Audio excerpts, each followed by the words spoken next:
We're an advisor to the franchisees as well as franchisors. If you're making a lot of money abroad, don't just go all in the US, as it's a super competitive market. I don't see many opportunities that you can just invest and make like an amazing return. You got to roll up your sleeves. Welcome to the Zero to Profitable Franchise Podcast, the best place for you to come to figure out the right franchise to buy and how to get and stay profitable. My name is Tarek Johnson, and I've bought, grown, and sold multiple franchises and got myself free from corporate America, and now I'm on a mission to help you do that too. Here you'll find some of the most in-depth profitable franchise secrets, tangible strategies, and specific mindsets to help you create your dream life through franchising. All right, in this episode, we're going to talk about secret data that you can get access to when buying a franchise. So I had the pleasure of interviewing a fellow franchise YouTuber, Patrick Findaro of Vetted Biz. Vetted Biz is the leading provider of franchise prospecting and research data and solutions. Patrick manages a 20-plus person team focused on communicating key franchise data and market research to the world.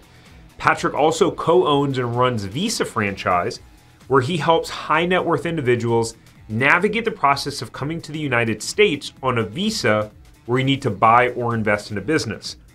So Patrick personally pulled back the curtains and showed me the behind the scenes on the insane data that his team goes through great lengths to mine so that people like you who want to buy a franchise can make good decisions and make strong strategic decisions by seeing the numbers.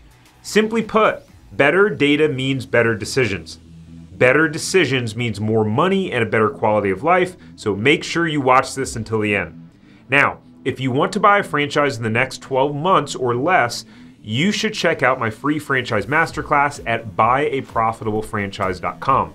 And if you want to work with me and my team on finding or buying a franchise or resale business, then you can go to tarekjohnson.com/consulting. We're happy to see if we can help. With that said, let's jump into episode number 12 of the Zero to Profitable Franchise Podcast. All right, guys. Well, welcome to today's episode. We have Patrick here, and I'm super excited to talk to you. Kind of a spur of the moment podcast. We just finished chit chatting for about an hour. We probably should have hit record on that, but exactly. Thanks for joining today, man. No, yeah, I really appreciate having me on. Yeah, absolutely. I was really fascinated by you explaining to me, what you do in the franchise world. And I think we realized that we have a lot of core beliefs and similarities. But so can you just tell everyone what your businesses are and what you do if they haven't seen you already? No, yeah, definitely. So just a little brief background. I mentioned we both have an experience in finance and banking. I didn't last as long as you there. I just worked at JP Morgan a couple years and then moved to Miami. My brother graduated from Georgetown University, had a close friend that was working at Burger King corporate. So my brother moved down to Miami, started working for the parent company of Burger King. And I was working at a fund that would lend money to multi-unit franchisees. This is going back to 2013. And my brother Jack and I were like, there's this investor visa program, and it seems like franchising could be a good fit for these folks that are moving to the US. They haven't done business yet in the US. They could have perhaps a soft landing through franchising. So that spurred the company Visa Franchise. Where we've kind of cemented ourselves as a leader for helping foreign nationals move to the US, investing in a franchise. And they typically get the E2 investor visa. So someone can invest $80,000, $100,000 if they're going to work full time in the business and have 2-3 employees and get US residency. Obviously, if they want to get a green card, it's going to be a lot more money. It could be $800,000 and employing 10 employees. But that's how we kind of entered into this space, franchising. And about 2.5 years ago, we're like, we have a ton of data. We've helped hundreds of these foreign nationals. Why don't we help Americans? And we thought we could do it through just on a more syndicated level, where not being an advisor to all these individuals, that Americans that are investing in franchises, but just providing the data and content so that an American can find and analyze a franchise, and giving them the tools to at least start the journey and evaluate what franchises are good, bad, and that spurred vettedbiz.com. Yeah, that's amazing. And you were showing me a sneak peek at the back end of vettedbiz.com, which is very, very insightful. I absolutely love it. I can't wait to be able to have access. So, just for those of you watching, if if you're looking at a franchise, definitely go check out vettedbiz.com, because there's some really powerful data and analytics there that I think would benefit you. But something that we didn't just talk about in the last hour or so was that I sold a couple of years ago. I sold our California location. I sold it to an E2 buyer. Oh, okay, that's funny. What's funny is he wind up. So when I sold my stores, I represented myself in the transaction. So I learned a lot, made a lot of mistakes, and why. Like, I just saved a client like 10, 12 grand. He was buying a resale. He already knew what he was looking at when he came to me. He just wanted help with kind of due diligence, making sure it's the right fit. But just on the way we allocated goodwill and the equipment, along with the fact that there was language in the purchase agreement around him having to pay sales tax on the equipment, I saved him like 10 grand just like that. Earn your keep. Yeah, earn the keep, man. But so I had this guy reach out to me for my Florida store. He found out I had one in California, and then he's like, you know what? We would rather go to California. And he wound up buying my California store, but it was actually pretty complex to, for having never sold a business representing myself, and then with the E2. Yeah, throwing that into the mix. I mean, oh man, E2, that's how we cement ourselves in this space where we're an advisor to the franchisees as well as franchisors, because there's a lot of education and it's not, they're coming in with cash, which is great. There's no SBA loan, no 401k rollover, but the E2 visa could take 2 weeks to get approved, or it could take a year, depending on the consulate. And are you escrowing the full amount? Are you putting 20K, good faith, non-refundable deposit? There's a lot of ways to structure an investment, whether it's a franchise resale or a new franchise investment. And a lot of it's just like getting creative and seeing kind of what's a good fit for both sides. Yeah, for sure. Well, I think this would be, probably a pretty good kind of segment to keep running on, which is E2, because it's a fascinating topic, and I actually have a couple of clients right now that they're all from Canada. They're all from Canada. There's a big wave, there's a big wave. Yeah, with everything going on there, but for people that may be watching that don't know what an E2 is, and you just explained it a little bit, or kind of interested in looking at an E2 and coming to the States, what's like the biggest couple of mistakes that you see people make during that kind of E2 process, or as they're embarking on that journey? Great question. So in the initial process is looking at things, not looking at the numbers, and like not having a plan going into it and assessing what you want out of the business. At Visa Franchise, a lot of our clients are really high net worth. So $5 million net worth, they're making over $250,000, $500K a year. So you have to be much more selective with your time when you have that type of net worth or income coming in. And it becomes that much more critical finding a franchise that it's not going to drain your time and could be potentially semi-absentee, because you have all this other money coming in from your operating business in Canada that you have a key employee for, and keep that income stream. Don't just shut off that income stream. If you're making a lot of money abroad, don't just go all in the US, as it's a super competitive market. So I'd say that's a big thing. What do you want? If you're not making as much money and you're making 50K, 100K, the opportunity cost is less than if you're making significant income, or if you're just worth a lot of money. So really understanding kind of what the opportunity, what you want and what your background is and what exists in the United States. I don't see many opportunities that you can't that you can just invest and make like an amazing return. You got to roll up your sleeves. I think a lot of E2 visa investors, less so from Canada, where there's the Anglo-Saxon, business culture, clients from the UK, Australia, US, kind of similar business culture. But from other countries, it's a lot of work. And if you're not willing to put in the work 40, 50, 60 hours a week for the first 24, 18 months at least, there's a good chance it's not going to work. So that's a big thing where you got to be ready to really put it in the work, as this is the most competitive market. Capital's cheap. Anyone can get an SBA loan, 6%, roll over your retirement. There's a issues with getting great managers in place that are really good operators. Money is not a problem right now in the US.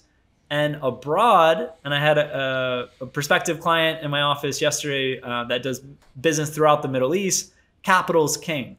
So the US capital is not king. It's knowledge, it's hard work. It's a very different operating environment than many countries throughout the world. I would say coming down from Canada, it's going to be a smoother transition. Yeah, for sure. I mean, it's such a interesting niche market that you're in, and I thought it was cool in our conversation that we really discovered that the franchise world can be a dirty world out there. There's a lot of skeletons in the closet, right?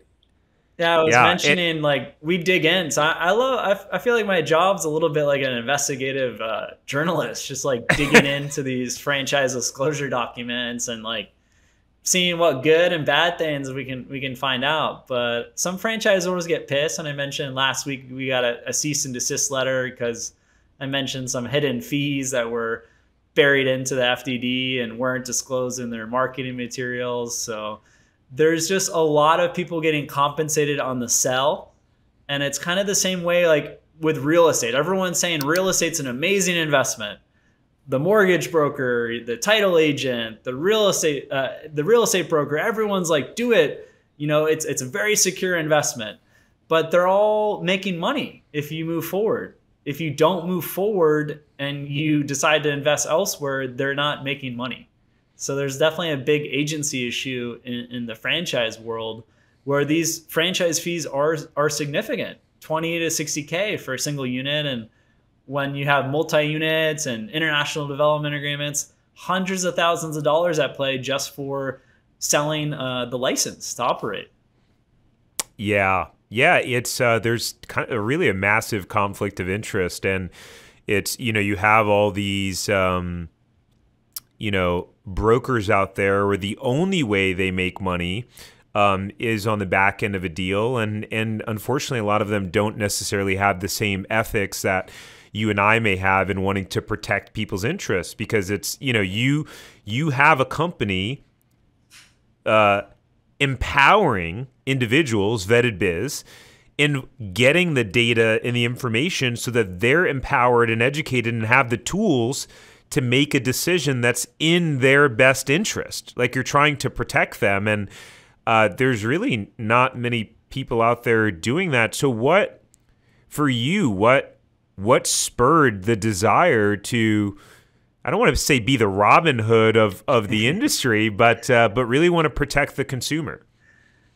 I think it's a better long-term for us. And selfishly, it's better long-term for us. So, where we Vetted Biz, we decided a long time ago not to give leads to franchisors, not to get compensated by franchisors like all the other franchise portals. That was not in our best interest short-term. But long-term, we could get a lot more site traffic and grow a much bigger community and be a more valuable, more profitable business, sharing all the information on not just franchisors that are paying us, but on the 7,000 or so franchisors that have, sought out franchisees over the past 5 years. So it's kind of for us, selfishly, it makes more long-term business sense. And then, in terms of the franchise ecosystem, I think it's a net positive, where right now a franchise investment and a business investment they have the same risk. There's the same failure rate. A franchise is not safer. However, if you isolate the top 10% of franchises, that's going to be a lot safer than the average or potentially even the top 10% of business opportunities out there. So it's really going down to what the best opportunities are and looking at the failure rate and what those key metrics are. So we can take the emotions a bit out of this huge life decision of investing in a franchise or not investing. And that's great. Do your startup, but you can investigate a franchise and discard it relatively fast. It shouldn't take that much time. Yeah, that's a good point. And I from my perspective, I seem to see that a lot of people, they don't have the proper tools and education to really do the proper due diligence. So what happens is they linger for a while. Like they sit in that like no man's land of should I do it? Should I not do it? And you know what drives me crazy? I'm curious on your perspective on this. The way we operate our businesses is very different. So I wonder if you come across this. But when people reach out to me and they're like, I found this one franchise and I love it, and this is what I want to buy, and I'm ready to like pull the trigger. I'm like, well, number one, why are you reaching out to me? Because I'm going to teach you how to rip it apart. Yes. To make sure that it even is viable. But two, it drives me crazy a little bit because they're not looking at anything else and comparing and contrasting to figure out what truly meets my needs the best. It's like they're focused on the vehicle as opposed to the destination. Yeah. Do you see that? And does that drive you crazy? Yeah, no, yeah. It's like the reasons people go into franchising, still the number one is being your own boss. And it's like being your own boss is sweet, but like the first 2 years kind of suck being your own boss when you're not making much money. Yeah. And are you ready for that? And yeah, potentially you break even super fast and you start making like real cash, but it's kind of glorifying why people go into franchise. And then the final destination and that route there, there's a big difference, I guess, on kind of the expectations. Yeah, for sure.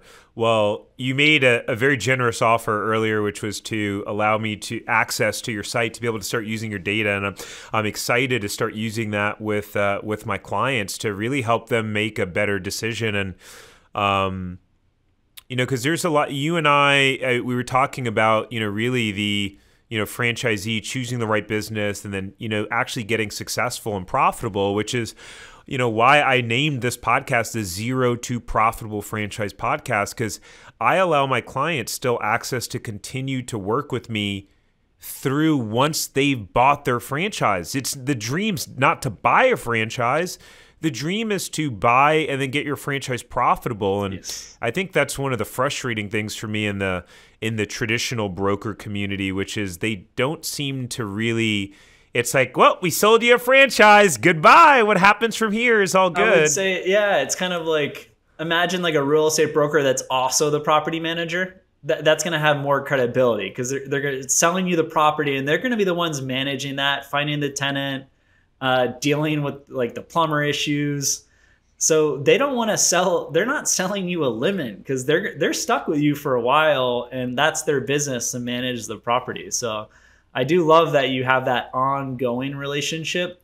And of course, people go into franchising. So they're in business for themselves, but not by themselves. And you have the network of franchisees and you have the franchisor, but you can't tell your franchisor everything or other franchisees, but they can go to you and say, hey, this is what I'm dealing with. What's been your experience? Can you share some of your experience of you've had 2 juice franchises and you've had to hire employees, train employees, fire employees. The franchisor is not really helping that much with the training. So I definitely do see the value on kind of the ongoing support. And then probably a checkup with you after 18 months. And it's like, hey, do I continue with this brand, open up a second location? Do I go on to something else? I see a huge value there. Yeah. In terms of kind of to jump around a little bit, in terms of the visa space, right? Because that's a big niche and category of you that you work in. Yeah.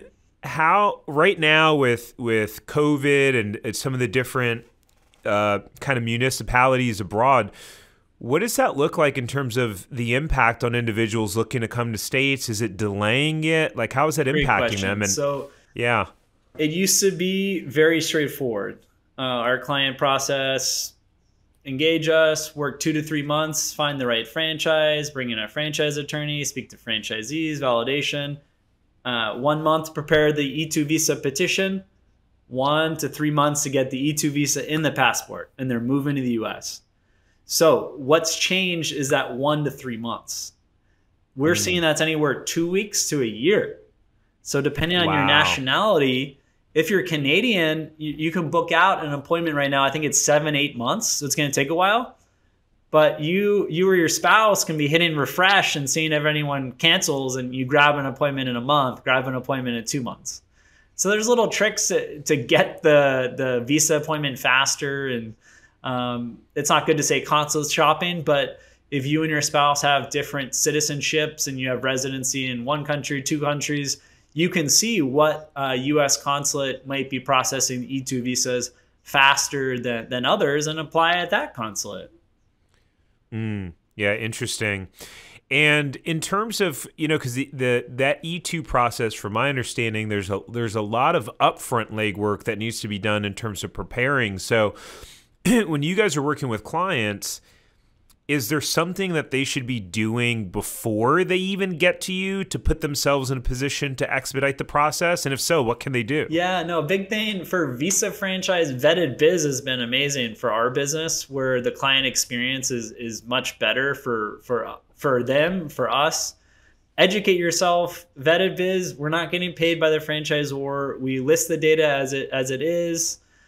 Just use information with provided by Vetted Biz. And there's other information providers that I think have good nuggets of knowledge. For Biz Buy Sell, looking for existing franchise resells, it's good to browse around. A lot of the data it's self-reported by the seller, and you're not going to really understand what it actually looks like until you sign an NDA and then have your accountant do a due diligence. But it gives you a rough idea of what's available in the market. So I think spending hours on websites like ourselves, vettedbiz.com, Biz Buy Sell, looking at some of the media in the space that's not just hype. So there's a few, like Franchise Times does pretty good content. However, it's also pay to play you'll get emails with franchisors that are just sponsoring webinars. So like kind of take that information with a grain of salt, but look at their editorials, look at what they're reporting on. Restaurant Business Online is another one. There are some good industry journals, but you have to like basically understand how they're monetizing and if they're monetizing a certain sponsored post or not when you're reviewing potential opportunities. Yeah, I think that's great advice and insight. Well, we're gonna wrap up a little bit because I know that you have an appointment to get to, but before we do, what overall, I mean, I know that you have the data analytics that you provide through Vetted Biz, but overall, if someone's looking to buy a franchise, if you could provide kind of a simplified piece of advice on how they look after their best interest and protect themselves, like what would you say that is overall, like from a pretty tactical standpoint? So in terms of like what data points to look at or what questions ask franchisees or franchisors? Just overall, I mean, it doesn't have to be too granular, but like what could they do as an overall strategy, to really make sure they protect themselves, whether they're working with a broker or not? Just having the right metrics and benchmarks. So what's the failure rate? How many franchises are closing in the last 3 years? What percent of the franchise system is that? The average is 11%.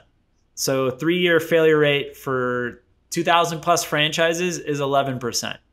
So if the franchise has a 5% failure rate, that's pretty good. They're doing some things well. There's going to be closures. Maybe someone doesn't. The owner of the property is not is going to tear down the real estate, and it's not a good fit to find a new space. There's reasons businesses fail, and then also the franchise for sale rate, also the churn rate. How many people are looking to get out of the system? The average for all franchises is 6%, so pretty low. Most people are staying in the franchise system over a 3-year period. However, as I mentioned, there are some franchises that it's significantly higher, where the rate is like 40%, 50%, where every 3 years, half the people are gone. You showed me that. That was crazy. Sorry? I said you showed me that one. That was crazy. Yeah. And then also the big names like Subway. Subway closed like 7,000 locations over the last 4 or 5 years. So these big iconic names, generally it's better. They make more money abroad. They've already tapped out the U.S. market. So they have to really be growing, abroad and other markets. So I think that's a big thing where understand, the comparables. And I always tell people, when you talk to the franchisor and talk to at least 5 franchisees, try to talk to some former franchisees that have left the system. And it's 3 things. How long did it take to open?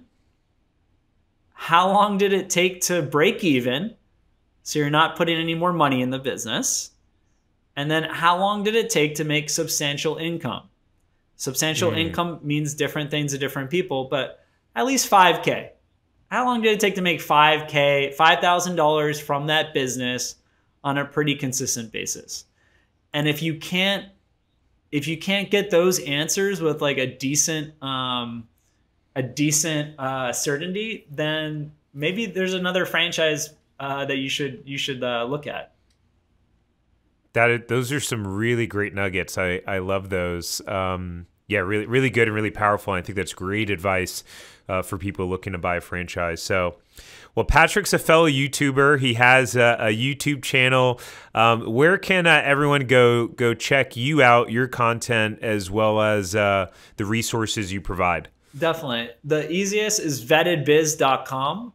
And I didn't mention this, but I want to give the first 10 people that write me an email at patrick@vettedbiz.com, I'll give 6 months free access to Vetted Biz. Next week, we're upping that to $79 a month. So shoot me an email and mention that you tuned into this podcast or YouTube video. And the first 10 people, I'll give you free access for 6 months. Love to hear your feedback on the platform, and it should help you as you start navigating potential franchise opportunities. Yeah, 100%. That's a very generous offer. And so, guys, make sure you jump on that and send them an email right away. The good thing is as you and I know in the YouTube world, not a huge percentage of people actually make it to the end. So if you've made it this far, you are a committed, dedicated person, and you better shoot them an email. Exactly. That's true. Cool, man. Well, hey, Awesome. It was thanks for doing this spur of the moment. It was great to have you on and provide your insights, and look forward to chatting again soon. Yeah, appreciate it. Thanks so much for having me on.